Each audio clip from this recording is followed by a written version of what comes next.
Hi guys, welcome to ASM Education. This is a part of our series, the McKinsey Way.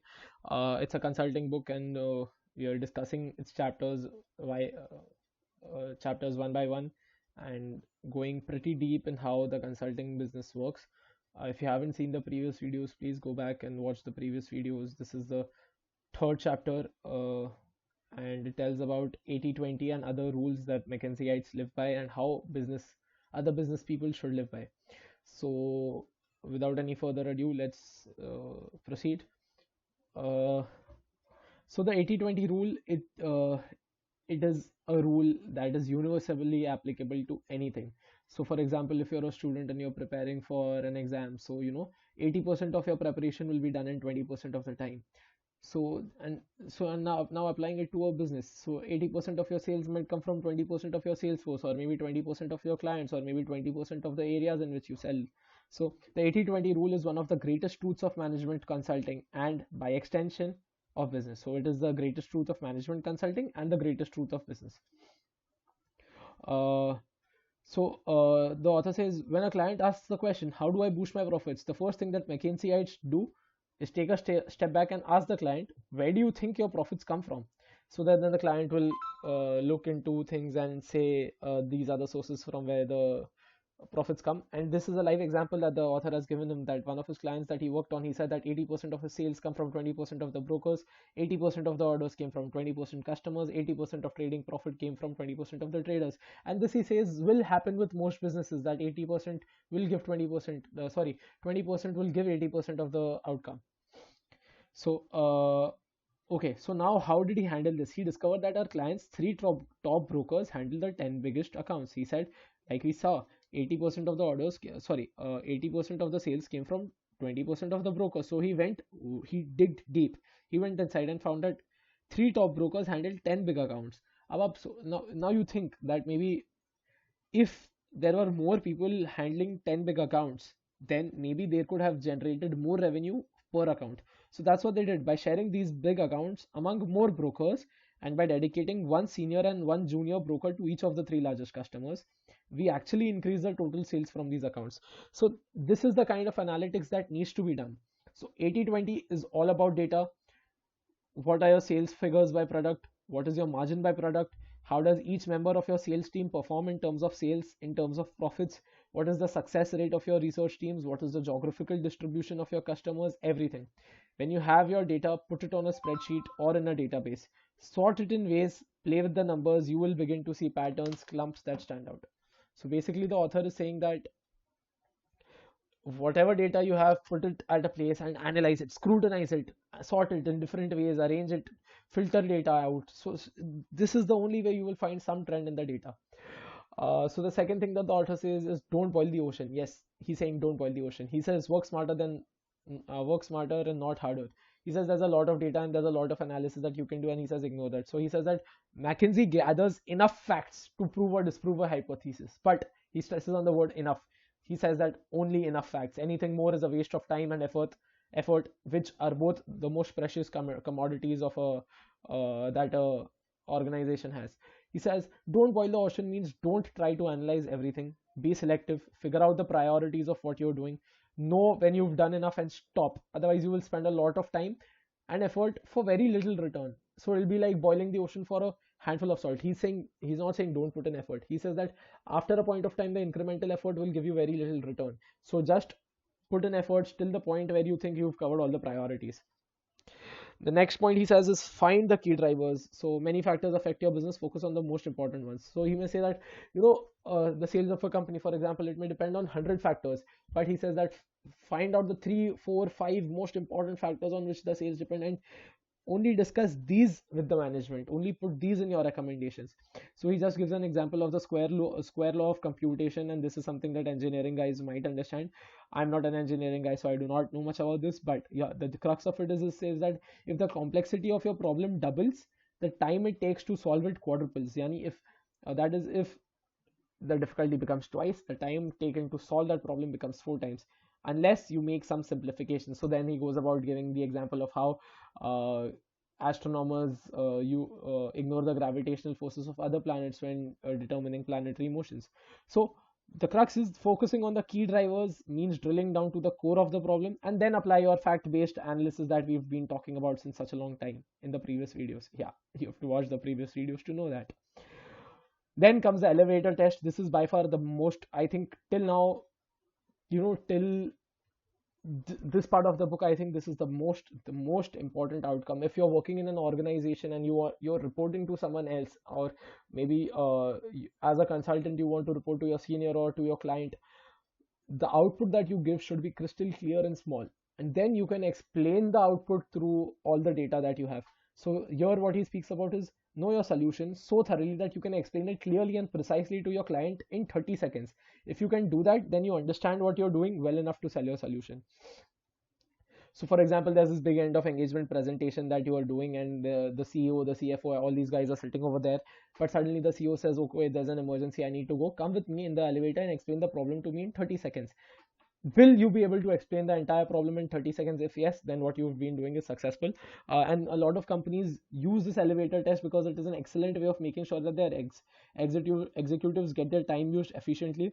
Procter and Gamble tells its managers to write one-page memos. So then moving on. So what you will wonder is how, if an engagement takes 6 months, how do I put in efforts that have taken 6 months for and put it in 30 seconds? So he says start with the issues that your team has addressed. If you have a lot of recommendations, stick to the three most important ones with the biggest payoffs. Supporting data can be discussed later on. So just for an example, and this is a very nice example. For example, your analysis shows that a manufacturing client can't sell enough widgets because its sales force is organized by territory when it should be organized by buyer category. So he's saying that actually the sales force should be organized by buyer category, but currently it is as per territory. So because of this, he's not able to sell enough widgets. And you have a lot of data, that is, you have analyzed salespeople by buyer type, buyer interviews, with field visits, etc., etc., etc. So now, but when you're in the elevator ride with the CEO, just tell him, we think you can boost your sales of widgets by 50% in 3 years if you reorganize your sales force by a category. We can talk about the details later. Good luck with the lawyers or whatever crisis you're having. Okay, so this is one of the best things I've read in this book, and that's the elevator test. I was not aware of this, but I've seen my seniors do this, and this is a beautiful thing. So then he talks about plucking the low-hanging fruit. So he says there will be a lot of opportunities for little victories for your team. You should take that. That will boost your morale and will add credibility to your work. So for example, he says that McKinsey put this doctrine into their practice. So what happens is an engagement lasts for 6 months. In 6 months, the client gets very restless. He feels that I'm giving these guys so much money and they haven't even given me some advice by which I can increase my efficiency or reduce my costs. So this does is this gives the client something practical before the end and helps reduce the pressure on the team. Also, what happens is sometimes there's a lot of resistance that you face from the client side. If they think that your work is adding value, then that resistance will decrease and the ease with which you do your business becomes very easy. So he says that by plucking the low hanging fruit, by resisting the temptation to hoard our information until some big end of study presentation, we made our client more enthusiastic, our jobs easier, and ourselves happier. So he says that this rule is about satisfying your customer in a long-term relationship. Whoever it is, it pays to keep them happy, and let him know that he's your top priority. This can happen to you even if you're not in a consultancy firm, you're working somewhere else, and this will help you please your boss. This will help you make him know that you're working on his priorities. You tell, if he's giving you some goals, you just discuss with him, okay sir, I have achieved these part of your goals daily, so daily or weekly, so he will know that you're on track and interested. Then the author talks about making a chart every day. So he says that during the problem solving process, everybody learns something every day. Put it down on paper. It'll push your thinking, it'll stay in your mind, you'll never forget it. See, eventually in the end it might be useful, it might not be useful, you might not know that from the beginning, but once you put it down on the paper, once you've crystallized it on the page, you will not forget it. So he says sit down at the end of the day for half an hour and think what are the 3 top things that I've learned today and put them down on a chart. Okay, so that's all about he takes about talks about making a chart every day. Then he says about hitting singles. He says hitting singles, like that is doing work, small work consistently for a long period of time, is is a very good thing to do, rather than trying to hit sixes all the time. So he gives three justifications why you should focus on singles also. He said that it is impossible to do everything yourself all the time. The principles apply these This principle applies to senior managers as well as junior executives, because there's so much workload, there's so many different opinions that need to be considered. Hence, it is impossible to do everything yourself at all the time. Also, he says that if you manage to do it once, you raise unrealistic expectations from those around you, and you might not be able to reproduce those efforts.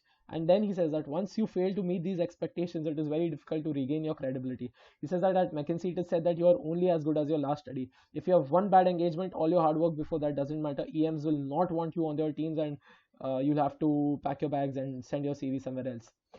Also, he says, look at the bigger picture, and this applies to all aspects of real life. You should not get stuck at micro things, focus on the macro level. So he says that when you're feeling swamped by it all, like the entire process, data collection, analysis, hypothesis, everything, if you're swamped by it all, take a step back and figure out what is it that you're trying to achieve. Look at the bigger picture. Look at the set of issues that make up your operating hypothesis. How does what you're doing fit into the bigger picture? How does what you're doing help solve the problem? Just try to think about that.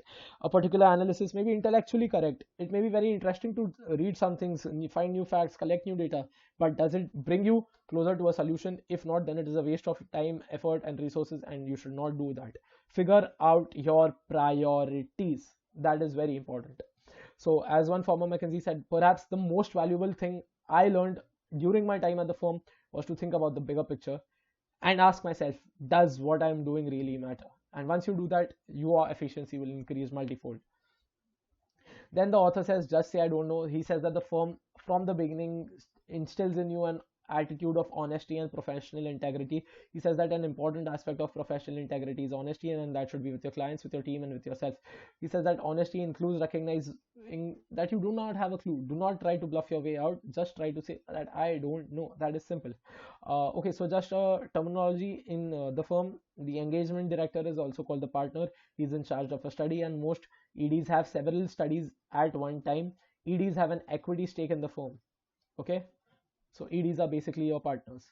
Okay, then the author goes on and tells, do not accept I have no idea.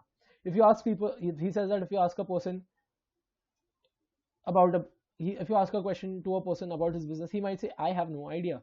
But he says, do not go away, do not accept defeat. What he says is that I have no idea means I'm too busy to take the time out to think about this. I'm too lazy. I'm not sure whether I'm the right guy to speak about this. So just chip away that I have no idea with a lot of pointed questions. Point questions to them, and they might give you some answer, and you try to connect the dots with their answers, and you might reach a solution. Okay, so just as you shouldn't, so the author says, do not accept I have no idea from others, and he says, just as you shouldn't accept I have no idea from others, so you shouldn't accept it from yourself also, and you shouldn't let others expect it to accept it from you also. So yeah, guys, that's the end of the third chapter. I hope you've learned a lot of things from this chapter. But I'll just, so since we've covered so many points in this video, I'll just cover the brief key ideas, the headlines. So the first we discussed the 80-20 rule, then that the key drivers should be figured out, then we should not boil the ocean, then we discussed about the elevator test, then we discussed about how to pluck the low-hanging fruits, then we discussed about charting daily, then we discussed about how you should hit singles, then we discussed how you should focus on the bigger picture, then we discussed how you should be comfortable with accepting I don't know, and how you should not be comfortable accepting I have no idea. So this was chapter 3 of the book. I hope you're enjoying, I hope you're learning, I hope this is adding value to your day. Thanks for your time, guys. Goodbye.